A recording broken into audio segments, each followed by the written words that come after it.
ವಾಪಸ್ ತಗೊಂಡಿದ್ದೀರಾ ನೀವು?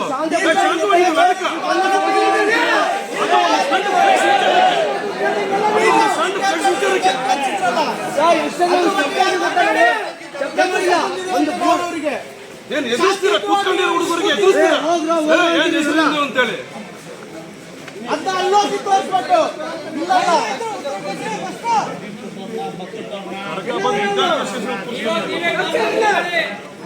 ತಪ್ಪೇ ಮಾಡಿದ್ವಿ ಸರ್. ನಾವು ಶಾಂತಿಯುತವಾಗಿ ಕೂತಿದ್ದೀವಿ ಇಲ್ಲಿ, ಅದನ್ನ ಬಿಟ್ಟು ಧಮಕಿ ಹಾಕಕ್ ಬಂದ್ರೆ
ಮೂರು ತಾಸು ಆಯ್ತು ಅಲ್ಲ,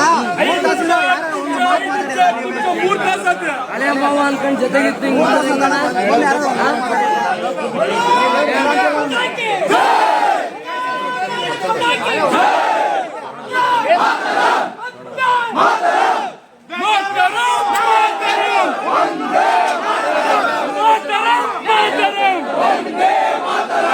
ನಮ್ ಧರ್ಮ ಬೆಲೆ ಕೊಟ್ಟು ಕಾಕಿ ಬೆಲೆ ಕೊಟ್ಟು ಇಷ್ಟೊಂದು ಕಾದಿದ್ದೀವಿ.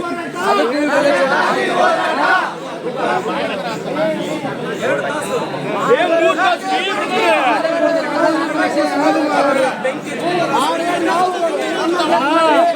ನಾವು ಮಾಡಿದೀವಿ.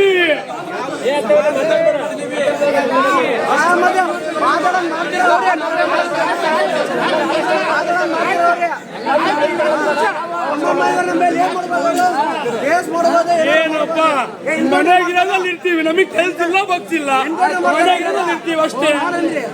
ನೋಡ್ರಿ ಏನ್ ಮಾಡ್ತಾರ ಮಾಡಿ ದೇವರಣಿಗೆ ಇಲ್ಲಿದ ಅದು ಹೊರ ಬರೋದಂಗೆ ದೇವರಣಿಗೆ ಹೋಗಲ್ಲ.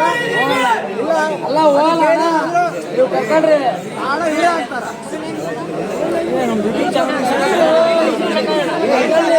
ಮನೆಗೆ ಹೋಗ್ತಾರಣ, ಮನೆಗೆ ಹೋದ್ರೆ 5 ಜನ ಏನ್ ಮಾಡ್ತೀವಿ? 5 ಜನ ಏನ್ ಮಾಡ್ತೀರಪ್ಪ?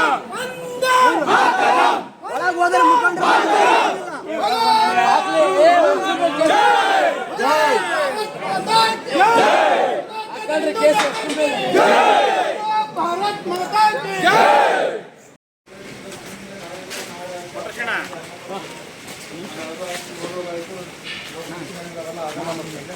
ಇಂಜುರಿ ಆದ್ರೂ ಪ್ರಾಬ್ಲಮ್ ಆಗುತ್ತೆ ಹೇಳ್ತಾ ಇದ್ದೀವಿ. ನಾವು ಅನೌನ್ಸ್ ಮಾಡಾಕ್ತೀವಿ. ಈಗೆಲ್ಲ ಫೋರ್ಸ್ ಮಾಡ್ಕೋಬೇಡ್ರಿ, ಉಳ್ಕಿದ್ದೀರಿದೆ ನಾವು ಅನೌನ್ಸ್ ಮಾಡ್ತೀವಿ. ಇಲ್ಲಿ ಹೇಳ್ತಾ ಇದೀವಿ, ತೊಂದರೆ ಮಾಡ್ಕೋಬೇಡಿ, ಯಾರು ತೊಂದರೆ ಮಾಡ್ಕೋಬೇಡ್ರಿ ಅಷ್ಟೇ. ನಾವೇನು ಅನೌನ್ಸ್ ಮಾಡ್ತಾ ಇದೀವಿ, ಯಾರಿಗೂ ತೊಂದರೆ ಆಗೋದು ಬೇಡ. ಆಯ್ತು, ನಮ್ದು ಈಗ ಪೊಲೀಸ್ ಕೆಲಸ ಮಾಡ್ತಾ ಇದೀವಿ. ಇದು ಪೊಲೀಸ್ ಸ್ಟೇಷನ್. ಇಲ್ಲಿ ಮುಂದೆ 4 ಜನ ಲೀಡರ್ಸ್ ಮಾತಾಡ್ತಾರೆ, ಸರಿ ಇದೆ. ಉಳಿದ ಸ್ಟೂಡೆಂಟ್ಸು ಗಿಡೆಂಟ್ಸು ನಾಳೆ ದಿನ ಕೇಸ್ಗಳಾಯ್ತು ಅಂದ್ರೆ ತೊಂದರೆ ಆಗುತ್ತೆ. ಯಾರು ನಾವು ಹೇಳ್ತಾ ಇದೀವಿ,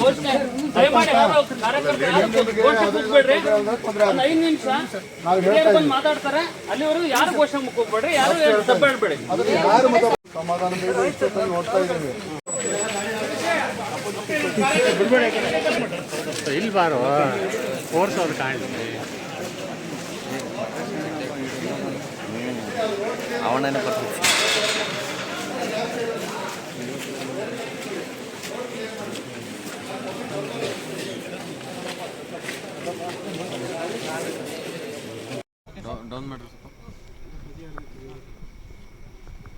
ಸತೀಶ್ ಪೂಜಾರಿ ಅವರನ್ನ ಇವತ್ತು ಪೊಲೀಸ್ ಇಲಾಖೆಯವರು ಅರೆಸ್ಟ್ ಮಾಡಿದ್ದಾರೆ.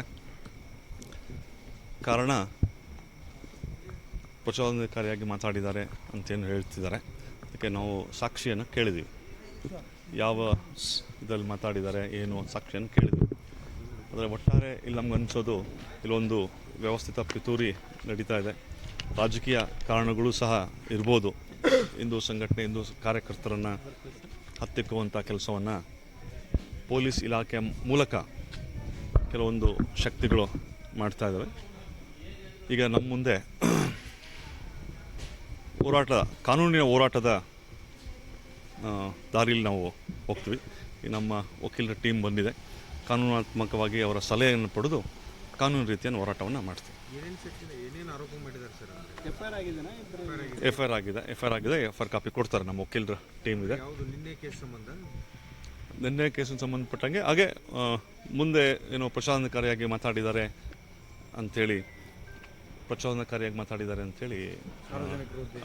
ಮಾತಾಡಿ ಛತ್ರಪತಿ ಶಿವಾಜಿ ಮಹಾರಾಜರ ಭಾವಚಿತ್ರವನ್ನು ನೀವು ತೆಗೆದು ಬೇರೆ ಚಿತ್ರ ಅಳವಡಿಸಿದ್ರಿ, ಬೇರೆ ಫ್ಲೆಕ್ಸ್ ಹಾಕಿದ್ರಿ.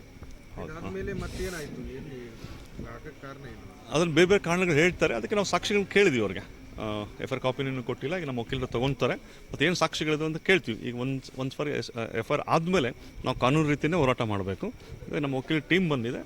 ಮುಂದೆ ಏನು ಹೋರಾಟ ಏನಿದೆ ಕಾನೂನು ರೀತಿ ಹೋರಾಟ ಮಾಡ್ತೀವಿ. ಅದರಲ್ಲದೆ ಮುಂದೆ ಈ ರೀತಿ ಘಟನೆ ಆಗಲಿಲ್ಲಂಗೆ ನಾವು ಸಮಾಜದಲ್ಲಿ ಯಾವ ರೀತಿ ಜಾಗೃತಿ ಮೂಡಬೇಕು ಅಥವಾ ಯಾರು ಇದರ ಹಿಂದೆ ಇದ್ದಾರೆ ಅವ್ರಿಗೆ ಯಾವ ರೀತಿ ಹೋರಾಟ ಮಾಡಬೇಕು ಅನ್ನೋದನ್ನ ಮುಂದಿನ ದಿನಗಳಲ್ಲಿ ಯೋಚನೆ ಗಂಟೆಗಳ ನಂತರ ಮಾಡುವಂಥ ಕೆಲಸ ಮಾಡಿದ್ರೆ ಅವರ ಪ್ರಕಾರ ಬದಲಾವಣೆ ಮಾಡಿದ್ರೆ ಫ್ಲೆಕ್ಸ್ ಉದ್ದೇಶ ಸರ್ ಇದೆ ಏನಾದರೂ ಅದೇ ಹೇಳಿದ್ನಲ್ಲಿ ಹೌದು ಇರ್ಬೋದು. ರಾಜಕೀಯ ಒತ್ತಡ ಇರ್ಬೋದು. ಪೊಲೀಸ್ ಇಲಾಖೆಯನ್ನು ದುರುಪಯೋಗ ಮಾಡಿಕೊಂಡು ಹಿಂದೂ ಕಾರ್ಯಕರ್ತರನ್ನು ಹೇಳಿದೆ ಸಂಘಟನೆಗಳನ್ನು ಹತ್ತಿಕ್ಕುವಂಥ ಕೆಲಸ. ಇದು ಮೊದಲೇ ಇನ್ಸಿಡೆಂಟ್ ಏನಲ್ಲ, ಸುಮಾರು ಇನ್ಸಿಡೆಂಟ್ಗಳು ಆಗಿದ್ದಾವೆ. ಆ ಎಲ್ಲ ಘಟನೆಗಳಲ್ಲೂ ಇದೆ. ಅದೇ ರೀತಿಯ ಶಕ್ತಿ ಈ ಘಟನೆಯಲ್ಲೂ ಇರ್ಬೋದು. ಅದಕ್ಕೆ ನಾವು ಮೊದಲನೇ ಹಂತವಾಗಿ ಕಾನೂನು ರೀತಿಯ ಹೋರಾಟವನ್ನು ನಾವು ಮಾಡ್ತೀವಿ. ಪ್ರತಿಭಟನೆ ಏನಾದರೂ ಇದೆಯಾ ಸರ್? ಇವು ನಾಳೆ ಏನಾದರೂ ಪ್ರತಿಭಟನೆ ಏನಾದರೂ ರಾಜ್ಯ ಸರ್ಕಾರಕ್ಕೆ ಅಲ್ಲ, ಇದು ಸತೀಶ್ ಪೂಜಾರಿ ನಮ್ಮ ಸ್ಟೇಟ್ ಲೀಡರ್, ಪ್ರಾಂತದ ಜವಾಬ್ದಾರಿ ಇರುವಂಥ ಕಾರ್ಯಕರ್ತ, ಪ್ರಮುಖ ಕಾರ್ಯಕರ್ತರ. ಈಗ ನಾವು ನಮ್ಮ ಸ್ಟೇಟ್ ಲೀಡರ್ಸ್ಗೆಲ್ಲ ಮಾತಾಡಿದ್ವಿ. ಅದು ಒಂದು ಸ್ಟೇಟ್ ಇಶ್ಯೂ ಇರೋದ್ರಿಂದ ನಮ್ಮ ರಾಜ್ಯ ನಾಯಕರು ಏನು ತೀರ್ಮಾನ ತೊಗೊತಾರೆ ಅದರ ಹೋರಾಟ ಇಡೀ ರಾಜ್ಯಾದ್ಯಂತ ಆಗುತ್ತೆ. ಅದು ಸ್ಟೇಟ್ ಲೀಡರ್ ಪ್ರಮುಖರು ಅವ್ರಿಗೆ ಹೇಳಿದ್ವಿ ಈ ಥರದೊಂದು ವ್ಯವಸ್ಥಿತ ಪಿತೂರಿ ನಡೀತಾ ಇದೆ. ಈಗ ನಮ್ಗೆ ಎಫ್ ಐ ಆರ್ ಆದಮೇಲೆ ನಮಗಿರುವಂಥದ್ದು ಒಂದೇ ಆಪ್ಷನ್, ಕಾನೂನು ರೀತಿ ಹೋರಾಟ ಮಾಡೋದು. ಅದು ಕಾನೂನು ರೀತಿ ಹೋರಾಟ ನಾವು ಮಾಡ್ತೀವಿ. ನಾನ್ ಬೇಲೆಬಲ್ ಅಂದರೆ ಕೋರ್ಟ್ ಮುಖಾಂತರನೇ ಬೇಲ್ ಆಗಬೇಕು. ಮಾತಾಡಿದ್ವಿ. ಅವನು ಹೋರಾಟದ ಸ್ವಭಾವ ಇರುವಂಥವನು. ಅವನು ಎಲ್ಲ ರೀತಿಯ ಹೋರಾಟಕ್ಕೆ, ಕಾನೂನು ರೀತಿ ಹೋರಾಟಕ್ಕೂ ಸಿದ್ಧ ಇದ್ದಾನೆ. ಅದೇ ನಮ್ಮದು ಪ್ರಶ್ನೆ ಅದೇ ಇರುವಂಥದ್ದು. ಮತ್ತು ನಾವು ಸಮಾಧಾನವಾಗಿ ಯಾಕಿದ್ದೀವಿ ಅಂತಂದರೆ ಮುಂದಿನ ಉತ್ಸವಗಳು ಯಾವುದೂ ತೊಂದರೆ ಆಗಬಾರ್ದು, ಮೆರವಣಿಗೆಗಳು ಆಗಬೇಕು ಅನ್ನೋ ಕಾರಣಕ್ಕೆ ನಿನ್ನೆನೂ ನಾವು ಪೊಲೀಸ್ ಇಲಾಖೆ ನಾವು ಶಾಂತಿಯುತವಾಗಿ ಸಮಾಧಾನವಾಗಿ ಮಾತಾಡಿದ್ದು ಅದೇ ಕಾರಣಕ್ಕೆ. ಅದೇನು ಐತಿಹಾಸಿಕ ಘಟನೆ, ಅದೇನು ನಾವೇನು ಕ್ರಿಯೇಟ್ ಮಾಡಿದ್ದಲ್ಲ, ಅನಿಮೇಟೆಡ್ ಅಲ್ಲ. ಐತಿಹಾಸಿಕ ಸಾಕ್ಷಿ ಇದೆ. ಮುಂಬೈ ಕೋರ್ಟ್ ಆದೇಶ ಇದೆ. ಈ ರೀತಿಯ ಇನ್ಸಿಡೆಂಟ್ ಆದಂಥ ಸಂದರ್ಭದಲ್ಲಿ ಫ್ಲೆಕ್ಸ್ ಹಾಕಿರೋ ಪರವಾಗಿ ಮುಂಬೈ ಕೋರ್ಟ್ ಆದೇಶವನ್ನು ನೀಡಿದೆ. ಅವೆಲ್ಲವೂ ಆರ್ಡರ್ ಕಾಪಿಯನ್ನು ತಗೊಂಡು ನಾವು ಕೋರ್ಟ್ ಮುಖಾಂತರ ಕಾನೂನು ರೀತಿ ಹೋರಾಟವನ್ನು ಮಾಡ್ತೀವಿ. ಹೌದು, ಎರಡು ವಿಚಾರ. ಇತಿಹಾಸ ಪೊಲೀಸ್ ಇಲಾಖೆ ಗೊತ್ತಿಲ್ಲ ಅಂದಂಗೆ ಆಯ್ತು ನಿಮ್ಮ ಪ್ರಕಾರ? ಅದು ಅವ್ರು ಹೇಳಬೇಕು. ಅದು ನಾವು ಅವ್ರಿಗೆ ಪ್ರಶ್ನೆ ಹೇಳಿದ್ವಿ ಅವ್ರು ನಿನ್ನೆಯಿಂದಲೂ ಅದೇ ಹೇಳ್ತಾ ಇರೋದು ನಾವು ಅವ್ರಿಗೆ. ಹೌದು ಇದೇ ವಿಷಯ ಹೇಳಿದ್ರು. ಸಾರ್ವಜನಿಕ ಶಾಂತಿ ಭಂಗ ಆಗುತ್ತೆ ಈ ರೀತಿಯಿಂದ ಅಂತ ನಾವು ಹೇಳಿದ್ವಿ. ಅದು ಇರೋ ಸತ್ಯವನ್ನು ನಾವು ಹೇಳ್ತಾ ಇದ್ವಿ. ಅದು ಯಾರು ಬೇರೆಯವ್ರು ತೊಗೊಳ್ತಾರೆ ಅದು ಅವ್ರಿಗೆ ಬಿಟ್ಟಿದ್ದ ವಿಷಯ. ನಾವು ಈಗ ವೀರಪ್ಪನ್ ಅಂತೇಳಿ ನಾವು ಅವನ್ನ ಸಮರ್ಥನೆ ಮಾಡಿ ಹಾಕೋಕ್ಕಾಗೋದಿಲ್ಲ. ತಪ್ಪು ಮಾಡಿದ್ದಾನೆ. ಅದು ಕಾನೂನು ರೀತಿಯಿಂದನೂ ಪ್ರೂವ್ ಆಗಿದೆ. ಸಾರ್ವಜನಿಕರಿಗೂ ಗೊತ್ತಿರೋವಂಥ ವಿಚಾರನೇ ಅದು. Yes, thank you. ನಮಸ್ಕಾರ.